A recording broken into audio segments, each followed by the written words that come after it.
Welcome to Boss Dad's Podcast, where we help men become better leaders, fathers, and entrepreneurs. Tune in today with us as we discuss the number one topic, New Year. Yes, sir. Riding easy like a Sunday morning. All right. Good evening, good afternoon. Welcome to Boss Dad's.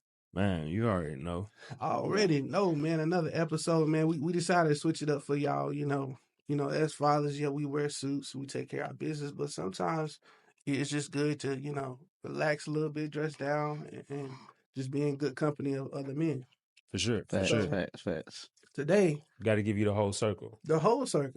So today, we got one of our guests from Salisbury, North Carolina, one of Salisbury's finest classes, all the way from Salisbury High.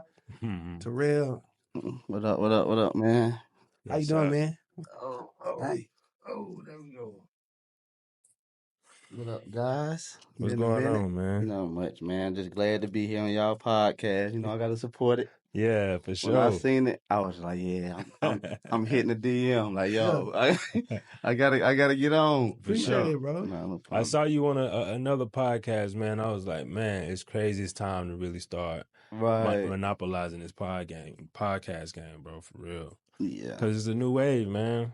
It's crazy because back in the day, people like Bernie Mac, they were really doing talking head podcasts. Right. When he would go in the room, sit down and talk. Right. Yeah.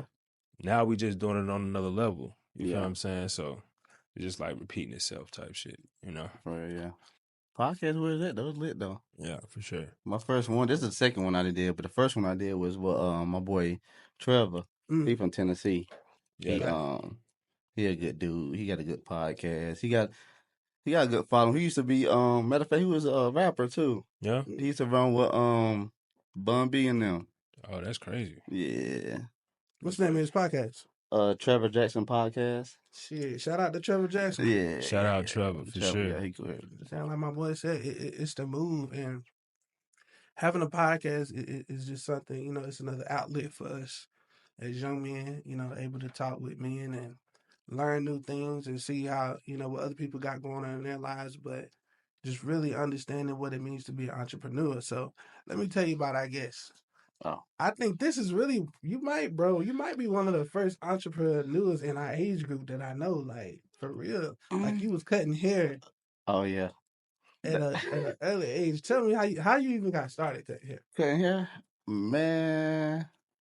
Oh, well, my uncle used to cut his friends and family, and he used to have clippers around. But how I really got started, I was like, first, second grade, I had some scissors.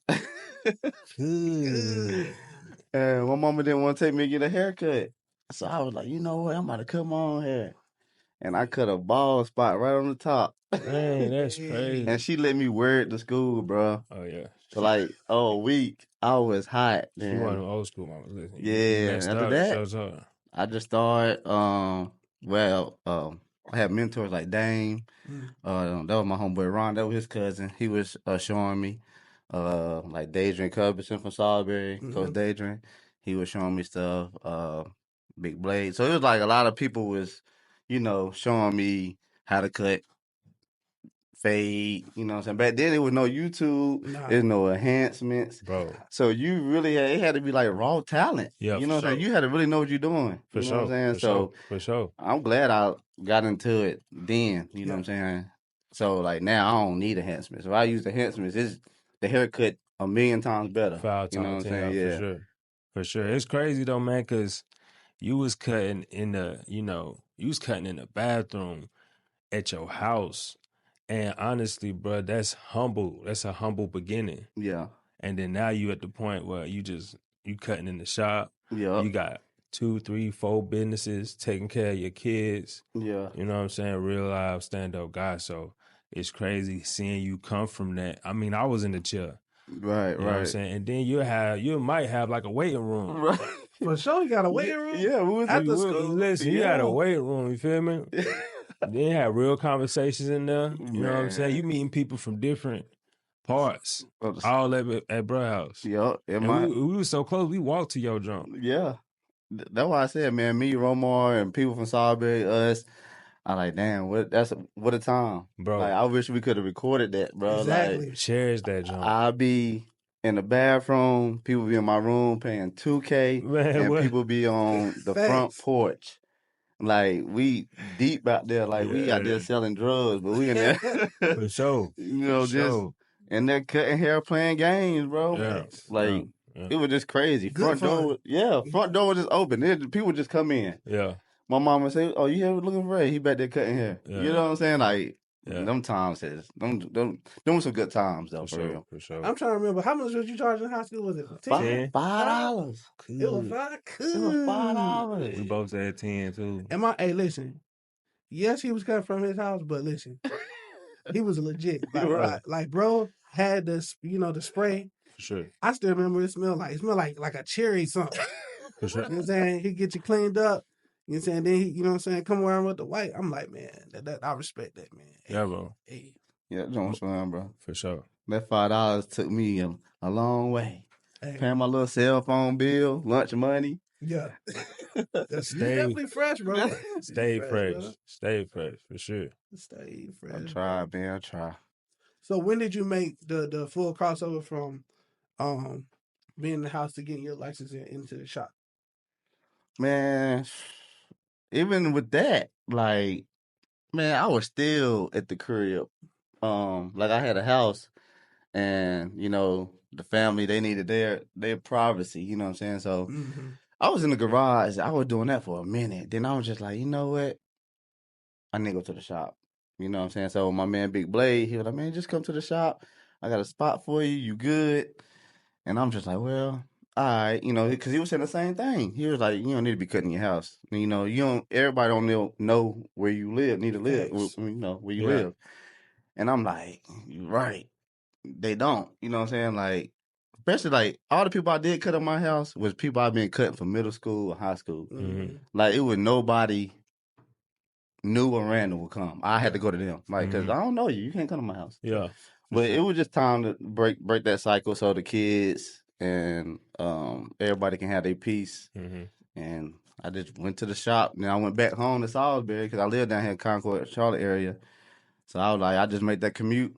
When I ain't in the truck, I cut hair on the weekends, Friday and Saturday. Man, that's crazy, bro. Right.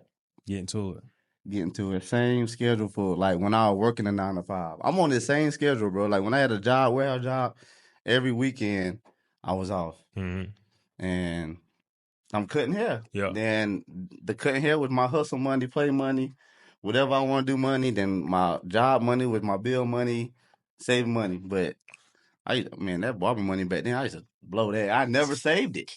I just started saving it probably a couple years ago. Yeah. You know what I'm saying? Like, that's another income. Why I'm not saving it? Yeah. Facts. Yeah. I was just blowing it. Like, shit, I got $500. Let's go to the club. Yeah. Let's go buy some shoes. You know what I'm saying? Like, doing something crazy with it instead of saving it. What's up with, so how you feel about the $100 fades? Hold on, you said the what? The $100 fades. And $100 fades. And AZ, bro, them barbers, bro, be taxing, my boy. They was, and then they got the little app on the phone.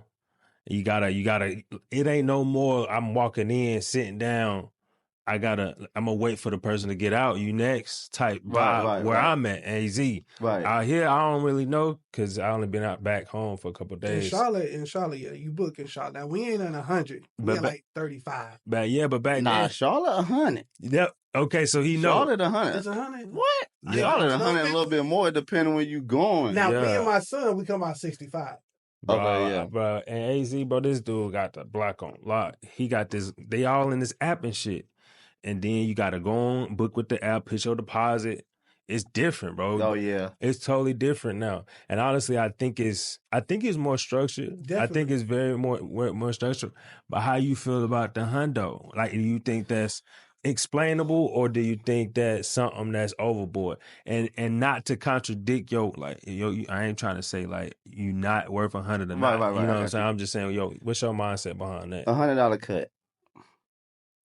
I have like 2 or 3 clients that do $100.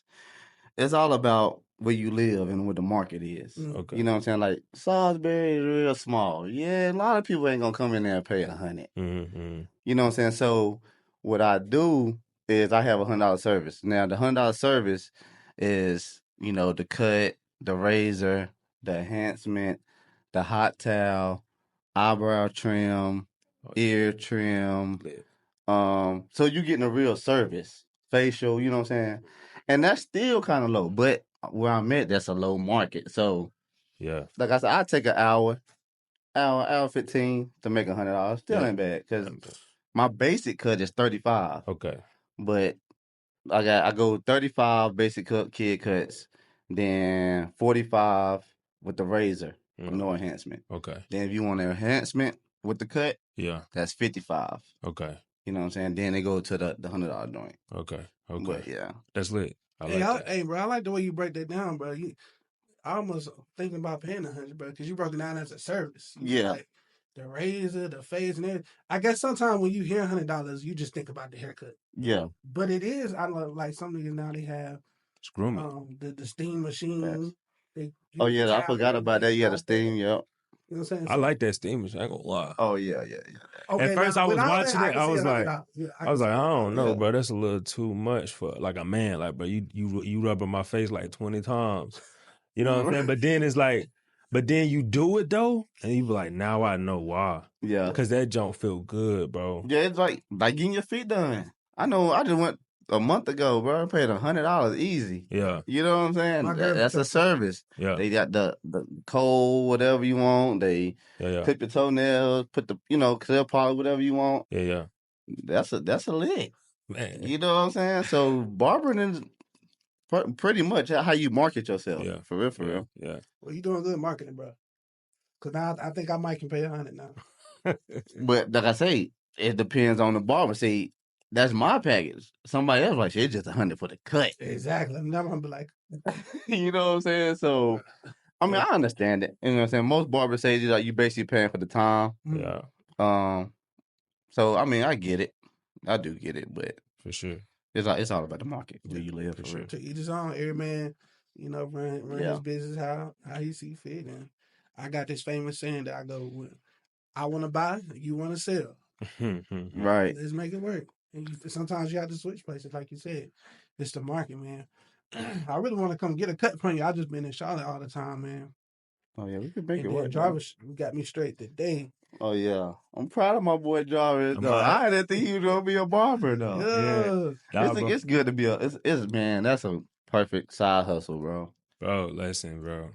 This interview about you, but I learned this kind of not the same way, but when I was in Japan, bro, I had like a mentor. He was a ranger, and he had his master barber license, and he would hold like a clinic where you pay him some $100. Well, he paid $1,500. He'd teach you how to cut, and he'll teach you why you cutting people. Like you'll be in the shop learning, right? And so I did that, bro, and then I started cutting on the ship, and then. Everybody, see the thing about military, everybody always got to get cut. Yeah. So even if you ain't that like that, you all right. You can cut a little box cut or a little bowl cut. Yeah. You good. So that's what I did, bro. And now I don't even go to the shop no more, bro. Yeah. That's how I did, so for real. Hey, I remember I had a high school girlfriend. Matter of fact, I ain't saying the name. She ain't getting no clout. No, but she was in the military and she was in San Antonio and she was just like, "Why don't you come down here to the what is it, the Expo or something?" The PX. PX, yeah. And I went in there. Me and my mama went down there, and I walked in there, bro, and it was a barbershop, and it was like maybe 6 or 7 chairs. All the military, Air Force people was in there. Deep, bro. Like 20 people sitting, bro. They just, and I'm like, why couldn't I eat? Bro, because it's Mando. Yeah. Like, you got to get it cut. It's part of your uniform. Yeah. So, that's just what it is. But what I wanted to ask you, bro, is, like, how did you get into trucking? So, because you cut clean, and you doing trucking, and then when you have issues with the truck, I guess it's a 2-part question. It's like, how did you start it? And now, do you have to know how to do maintenance on your truck and stuff like that? Like how is your how I got in that was crazy. Okay. Like I say, I was working in 9 to 5, working at Cisco, order selecting. That's all I knew. And I was trying to, go up in the company, be a loader or something. Yeah. And they were just shooting me down. Like, I'm already doing this and doing that, and I couldn't get no job yet. And I was like, you know what? Forget this. Yeah. And it's around time COVID. Yeah. So one of my clients, Megan Duff, shout out to Megan and Shawan, they're the one that put me on the box truck. So I'm cutting her son hair, and I posted I did a status on Facebook, like, man, I'm about to get my CDLs. Like, I'm about to be a big truck driver, over the road type, whatever. Yeah. And she's like, why you want to do that? I was like, what, you know, you got something for me? You know something? She's like, why don't you get your box truck? I'm like, box truck? So I'm all in. Yeah. And she was like, yeah, you can get you a box truck, run Amazon, you know, deliver to the post offices, make $2,500, $3,000 a week. I'm sold. I'm sold too. You know what I'm saying? So I I'm like, what? I ain't know it was that lucrative. Yeah, and I heard you don't need your license for a box truck. No, non-CDL, as long as it's under 26,000 pounds. Wow, that's good info. Bro, yeah. So, man, you gonna give the sauce? That's the sauce. Hey, I share it. You gonna get a know sauce? Yeah, So like